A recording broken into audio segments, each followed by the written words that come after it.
Bonjour à toi, entrepreneur, freelance ou simple curieux. Alors aujourd'hui, on va parler d'un point qui est intéressant à aborder quand on développe son activité.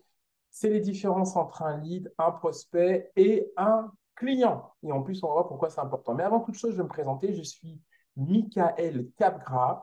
Je suis le gérant d'un réseau d'affaires qui s'appelle YouWorky. Alors, qu'est-ce que c'est un réseau d'affaires? Un réseau d'affaires, c'est un service qui se propose ni plus ni moins que de mettre en relation les entrepreneurs qui ne sont pas des gros fans de la prospection active. Vous savez, le fait d'appeler des prospects et de se faire accrocher au nez. Quand on n'est pas fan de ça, vous avez plein d'astuces pour développer malgré tout son activité.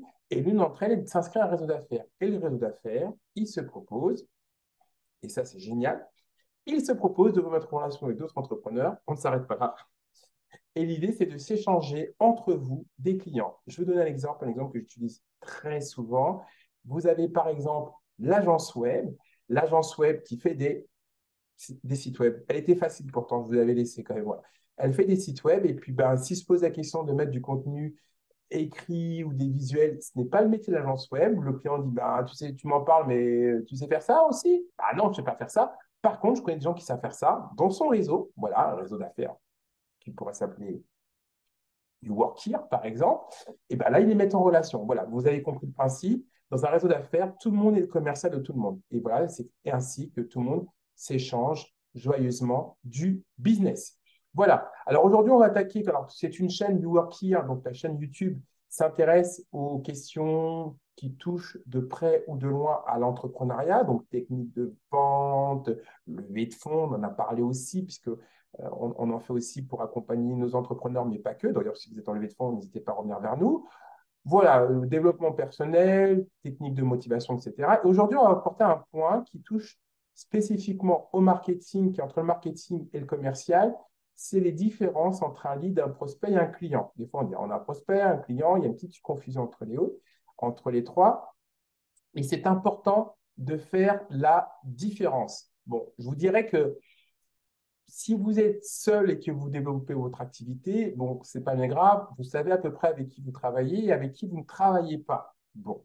Maintenant, si vous travaillez demain avec un apporteur d'affaires, un associé, une agence marketing, bon, à un moment donné, il va falloir vous entendre quand même. Voilà, c'est important. Et puis, si c'est des termes que vous commencez à voir un petit peu trop souvent, c'est bien aussi de savoir à peu près de quoi on parle, sachant qu'on n'est pas non plus, pour certaines définitions, euh, sur des définitions officielles, là, voilà, brander la rousse. Alors, on va partir de ce qu'on connaît.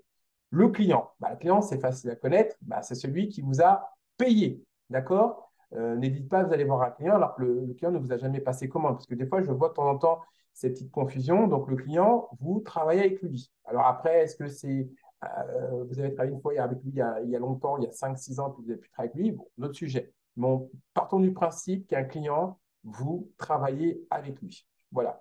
Et maintenant, c'est vrai que si on sort du client, ben, qu'est-ce qui reste comme contact? Alors, d'abord, vous avez le contact commercial. Alors, le contact commercial, on va pas dire que c'est tout le monde. Alors, on va prendre un exemple. On va partir d'un sujet extrêmement simple. Supposons que vous démarrez votre activité et vous partez évidemment de zéro, puisque par définition, si on démarre l'activité, on part de zéro. Voilà.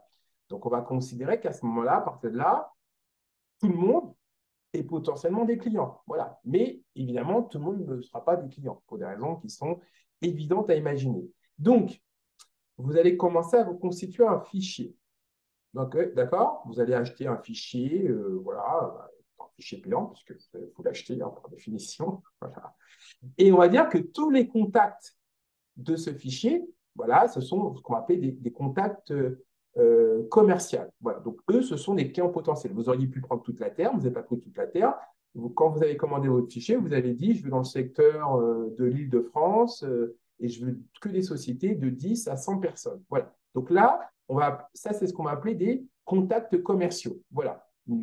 C'est des clients potentiels, mais il ne faut pas exagérer non plus. Ça se trouve, ils travaillent déjà avec le concurrent, ils n'ont absolument pas travaillé avec vous, etc., etc. Voilà. Donc, on avance. Ensuite, il va y avoir ce qu'on appelle un lead. Voilà. Lead, peut-être indice en anglais, me semble-t-il. Hein. Voilà. Alors, le lead, qu'est-ce que c'est? Ça, c'est un terme que vous avez peut-être dû revoir un peu souvent. On va imaginer que vous avez un site web. sur un site web, vous avez quelqu'un qui a laissé ses contacts, ses coordonnées pour que vous puissiez le rappeler. Voilà, ça, c'est un lead. On va dire que c'est quelqu'un qui s'est montré potentiellement intéressé par votre projet. Voilà, là, on a le lead. Prenons un autre exemple. J'aime bien les exemples.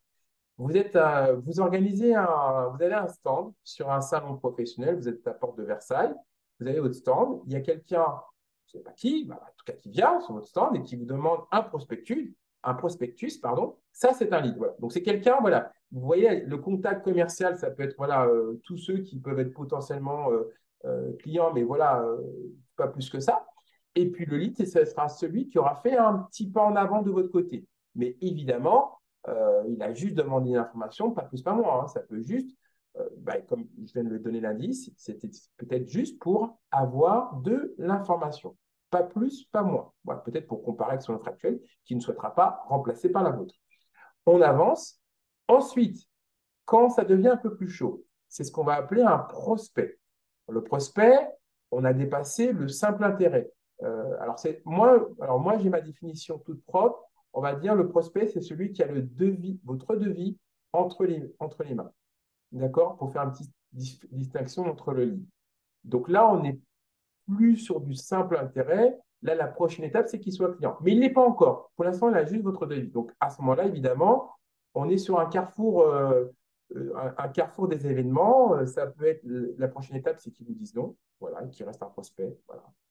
Ça peut être qu'il passe commande et là qu'il devienne un client. Ça peut être en phase de négociation assez longue, voilà, etc. Mais le prospect, voilà, va se trouver. Alors après, il peut y avoir un débat entre le prospect est entre le lead et le client, ou le prospect se trouve entre le contact commercial et le client. Mais vous avez compris, le prospect, c'est l'étape juste avant qu'il soit le client. Le client, vous savez ce que c'est, on ne va pas revenir là-dessus. Et ensuite, vous avez ce qu'on appelle l'ambassadeur. Alors, en général, c'est des clients, mais ce n'est pas toujours le cas. Quand on a une communauté, ceux qui ont une communauté savent ce que c'est. Voilà l'intérêt d'avoir une communauté, c'est que, en gros, le principe d'un ambassadeur, c'est quelqu'un qui va faire la promotion de votre offre. Quand c'est un client, c'est évidemment un client très satisfait. Sinon, il est un peu sadomaso. Voilà. Alors, on récapitule. Le contact commercial, ça peut être tout le monde. Le lead, c'est celui qui vous a demandé une information, mais pas plus que ça. Voilà. Le prospect, ça va être celui qui a déjà votre devis entre les mains, qui sait combien ça coûte. Et puis, l'étape suivante, c'est qu'après, on l'espère pour vous, c'est qu'il soit un client. Le client, vous savez ce que c'est. L'ambassadeur, c'est celui qui fait la promotion de votre offre.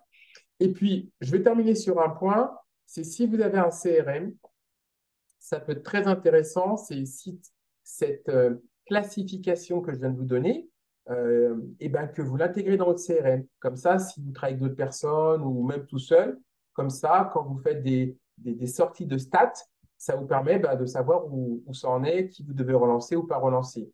Alors, j'ai été très sympa avec vous. Là, je vais être un petit peu moins avec vous. On va rester évidemment sur notre sujet. Je ne suis pas entré en détail du lead chaud ou lead froid ou prospect chaud ou prospect froid, mais je pense que vous devinez. Mais sachez que ça existe. Cette distinction existe entre le lead chaud et le lead froid. Je ne vais pas entrer dans les détails, mais sachez que ça existe. Certains utilisent ce terme-là. Je pense que vous êtes suffisamment malin pour voir la différence entre un prospect chaud et un prospect froid. Je vous le dis pour pas que vous soyez surpris. Vous voyez, vous finissez la vidéo, c'est bon, je vois ce que c'est un prospect, je vois que c'est un lead, et puis là, tout de suite, on vous balance un prospect chaud et un prospect froid. Et là, vous revenez vers moi en me disant, ah, mais Mickaël, tu n'as pas parlé du prospect chaud et du prospect froid. Voilà. Là, je vous en ai parlé. Vous savez que ça existe. Je n'ai pas voulu vous assommer avec trop de détails. Et comme à l'accoutumée, si vous voulez aller plus loin sur ce que je viens de vous dire, dans la fiche descriptive de cette vidéo, vous avez un lien qui vous emmène voir un article de blog écrit où vous avez tout dans le détail si vous souhaitez aller plus loin. Voilà. J'espère que vous avez appris des choses sur cette vidéo. Si vous n'avez pas, si vous n'avez rien appris, ça vous aura fait au moins du rappel. Ah, on est tout le temps gagnant ici. Et puis, si vous voulez me récompenser cette vidéo, voilà, vous pouvez m'envoyer du chocolat. J'aime aussi le chocolat. Attention, noir, plus de 70%. Si vous trouvez que ça fait beaucoup de logistique de m'envoyer du chocolat, écoutez, je me contenterai d'un like. Un like, ça ira. Voilà, un petit like. Et puis, si vous voulez partager cette vidéo avec deux personnes, ça me va aussi. Voilà. Eh ben, écoutez, pour le reste, je vous souhaite une excellente fin de journée ou après-midi, selon le moment que vous soyez. Et puis, on se retrouve pour une vidéo. Il y en a plein de vidéos sur tout, mais tout ce qui touche à l'entrepreneuriat. Et puis, merci d'être resté jusqu'à la fin de cette vidéo. À bientôt. Au revoir.